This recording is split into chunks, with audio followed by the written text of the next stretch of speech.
Halo teman-teman, kembali lagi di channel kita hari ini tentunya di program Jasuke. Jangan suka kepo. Hampir di setiap bulan pasti ada tanggal yang memperingati suatu momen tertentu, iya kan? Nah, nggak terkecuali di bulan Mei yang ternyata bertepatan banget sama Hari Buruh Nasional. Nah, harinya sendiri ditetapkan di tanggal 1 Mei di setiap tahunnya. Dan kata lain dari sebutan Hari Buruh ini juga biasa dikenal dengan frase May Day. Anyway, di setiap tanggal 1 Mei ini, setiap buruh yang ada di seluruh daerah biasanya meliburkan diri dari pekerjaan mereka masing-masing. Dan ternyata Hari Buruh ini berawal dari usaha beberapa orang yang bergerak dalam serikat buruh untuk merayakan keberhasilan ekonomi dan sosial bagi seluruh buruh. Nah, terus buat tahu kenapa Hari Buruh itu penting dan ada di kalender kita, kayaknya gue harus bahas ini ke lo semua ya. Karena pastinya ada aja orang yang berprofesi sebagai buruh. Entah itu teman kita, tetangga kita, atau orang-orang terdekat kita.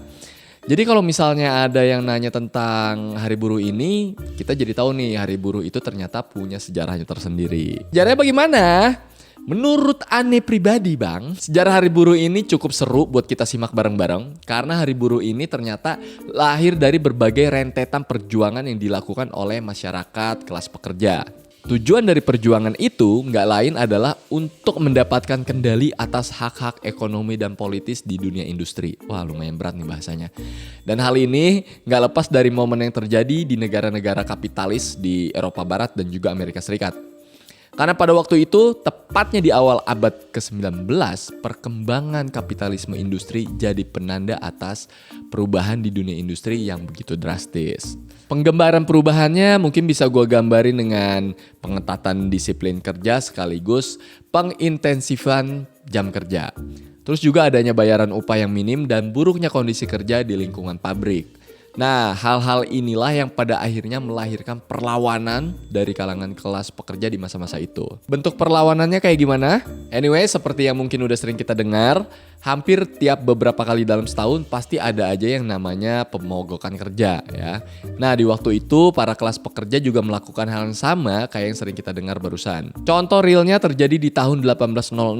Di tahun itu menjadi momen pemogokan yang pertama kali dilakukan oleh para kelas pekerja cordwainers di Amerika Serikat. Aksi pemogokan yang dilakukan ini bukan tanpa masalah. Karena orang-orang yang mengorganisir pemogokan kerja ini akhirnya diseret ke pengadilan. Tapi ada bagusnya juga ya, karena saat masalah pemogokan kerja ini dibawa ke pengadilan, akhirnya banyak terkuak fakta-fakta yang bikin ngeri cuy. Salah satunya adalah ternyata banyak dari kelas pekerja di era itu bekerja selama 19 sampai dengan 20 jam sehari men. Gila. Hampir seharian ya, sehari kan ada 24 jam tuh. Dan sejak fakta itu muncul ke publik, akhirnya banyak kelas pekerja di Amerika beramai-ramai berjuang untuk menurunkan jam kerja yang gila-gilaan itu. Siapa sih orang-orang yang berani ngebela kelas pekerja ini? Secara umum bisa dibilang ada dua orang yang udah dianggap sebagai penyumbang gagasan buat menghormatin para kelas pekerja ini. Dan mereka adalah Peter McGuire dan juga Matthew McGuire. Saking beraninya si penggagas ini, di tahun 1872, McGuire dan 100 pekerja lainnya melakukan aksi mogok kerja untuk menuntut pengurangan jam kerja. Gila ya, padahal aksi mogok kerja pertama udah dilakukan tahun 1866.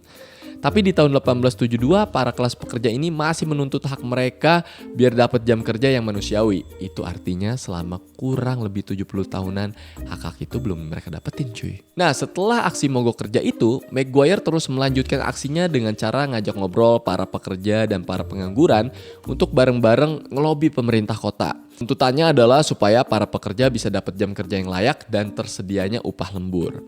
Dan sejak saat itulah McGuire jadi terkenal dengan sebutan pengganggu ketenangan masyarakat. Uhuy.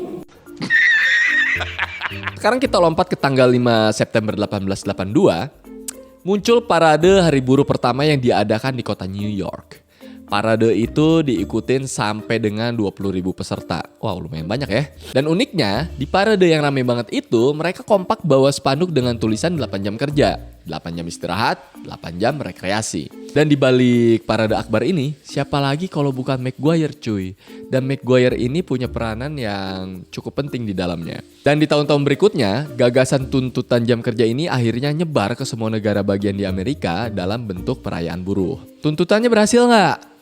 5 tahun kemudian setelah parade yang diadakan di New York itu, tepatnya di tahun 1887, akhirnya Oregon menjadi negara bagian pertama yang menjadikan hari buruh sebagai hari libur umum. Terus di tahun 1894, Grover Cleveland, Presiden Amerika Serikat yang ke-22, ya, akhirnya menandatangani sebuah undang-undang yang menjadikan minggu pertama di bulan September sebagai hari libur nasional yang resmi. Terus di bulan September 1866 diadakan Kongres Internasional pertama di Jenewa, Swiss. Kongres itu dihadiri oleh berbagai elemen organisasi pekerja dari berbagai belahan dunia. Yang terpenting dari adanya kongres ini adalah menetapkan sebuah tuntutan pengurangan jam kerja menjadi 8 jam kerja sehari. Anyway, karena tuntutan jam kerja ini datangnya dari kelas pekerja Amerika Serikat dan dianggap mewakili kelas pekerja lainnya, maka Kongres mengubah tuntutan jam kerja itu menjadi landasan umum untuk semua pekerja yang ada di seluruh dunia.